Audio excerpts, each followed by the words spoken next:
network is 1.8 billion account holders who can transact and over 30 million merchants, a million ATMs. The network is the foundation of which Visa's core business is built. It is a truly global system where it connects people and businesses and institutions from various parts of the world. When you look at the number of transactions that are processed every second, it's up to 10,000. That represents hundreds of millions of transactions every month that we're processing. And the number of people's lives that we're touching with those transactions is enormous. With that kind of volume, the speed is critical. The systems we build today are 50 to 100 times faster at the single processor level. We've got a lot of transactions that clock in at a third of a second.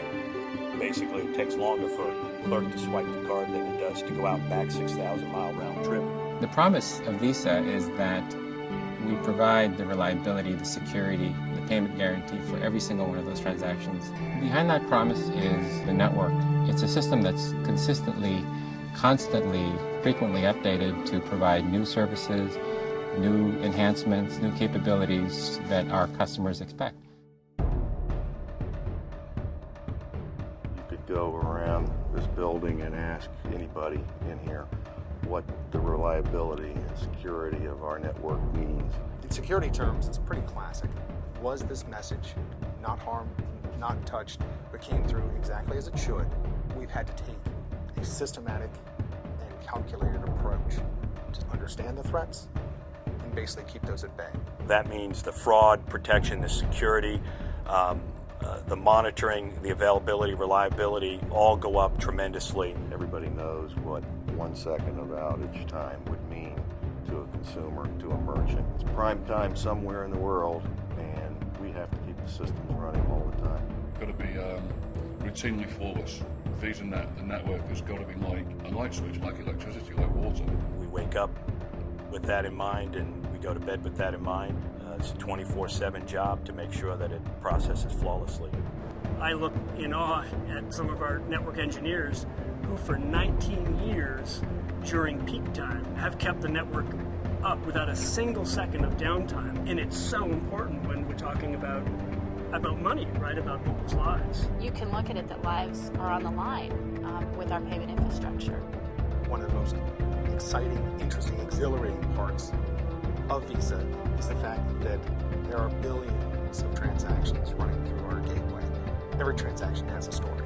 If you think about VisaNet and the number of individuals that it touches every day, the best opportunity that we have for the future is to be able to take that raw capability and push it into some of the new emerging channels, whether that's mobile or e-commerce. We are uniquely positioned because we have the systems, we have the foundation that can scale up, but can also support the newer technologies. That's a major difference compared to what other people are looking at in terms of just trying to build a payment system that can just get transactions from point A to point B.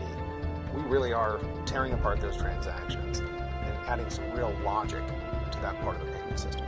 The value of that data in the network and the services is very, very difficult to replicate on the scale and the precision that VisaNet has. People are under the misconception they can just buy some equipment, plug it in, and away they go. That's not the way it happens. There's so much more that goes into making Visa beyond just equipment. It's not about the hardware, it's not about the cabling, it's not about the building. It's about the people, it's about the brains behind the entire setup. The people that we have working here at Visa bring years and years of experience. There's no way to duplicate what we've built over the past 10, 20, 50 years. No matter where I am in the world, I see that logo and I know I'm going to get service no matter how far I am from home. We know how to deliver, we know when we need to deliver. Bottom line, we deliver. We just scratched the surface. We have a larger field to conquer. There are 1 billion people today who are not co-opted to the formal financial system. I think there's some great opportunities around banking the unbanked. I really believe we have the potential to bring financial services to a huge chunk of the world's population that today doesn't have the benefits of electronic payment. And if we can achieve a portion of that goal, then we will have done something good, not just for those consumers, but for economies at large. And that's where we're headed.